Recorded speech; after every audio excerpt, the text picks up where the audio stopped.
কেমন লাগলো? প্রচন্ড ভালো। Thank you. কেমন লাগলো? খুবই সুন্দর। কেমন লাগলো আপনার? এই তোমাদের কেমন লাগলো? আরে বাবা আমার ভিডিও অনলাইন। একদম দারুণ দারুণ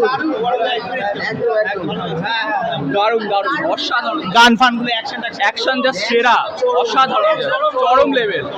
ওকে ওকে ওকে, থ্যাংক ইউ। এই তোমাদের কেমন লাগলো? আমার একবার গিয়েছো কিন্তু সব বাঙালি দর্শকদের এটা দেখা উচিত এই সিনেমাটা একদম। ভাই কেমন লাগলো? ভালো লেগেছে। ম্যাম আপনার কেমন লাগলো?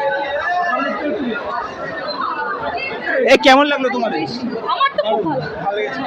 খুবই ভালো লেগেছে। বাংলা সিনেমা আবার মেন স্ট্রিমে ফিরে আসছে, তো আশা করি আরও বছর পর বছর এরকম সিনেমা পাবো আমরা উপহার। তোমার কেমন লাগলো? খুব ভালো। এটা আশা ছিল মনে বল কেমন লাগলো? ভালো ছিল। হ্যাঁ বিরাট ওভারঅল কেমন লাগছে? অ্যাকশন, দেবদার অ্যাক্টিং একদম পুরো পারফেক্ট। তোর কেমন লাগলো ভাই? অমায়িক অমায়িক, এক কথায় বলতে গেলে পুরো অমায়িক। অনেক দিন পরে দেবদারে এমন একটা অ্যাকশন বই দেখলাম, খুবই ভালো। ভাই তোর কেমন লাগলো? দেবদার প্রথম পাহাড় টাগুলো মুভি দেখেছি, ওইসব যেরকম এর থেকে পুরো আলাদা একদম, মানে সুপারহিট দেব যেরকম বল। গানগুলো কেমন লেগেছে? গানগুলো মানে কি বলবো, মানে নতুন দেবে যেটা আশা করিনি এরকম গান। লাস্ট দেখেছিলাম চ্যাম্প, এরকম অ্যামাজন অভিযান, ককপিট, অসাধারণ মুভি। কেমন লাগলো তোর? কেমন? খুব ভালো লেগেছে, তোমরা দেখো, তোমাদেরও খুব ভালো লাগবে। আমাদেরও তো দেখা হয়ে গেছে। দেখা হয়ে গেছে, আবার দেখো। ঠিক আছে। Thank you.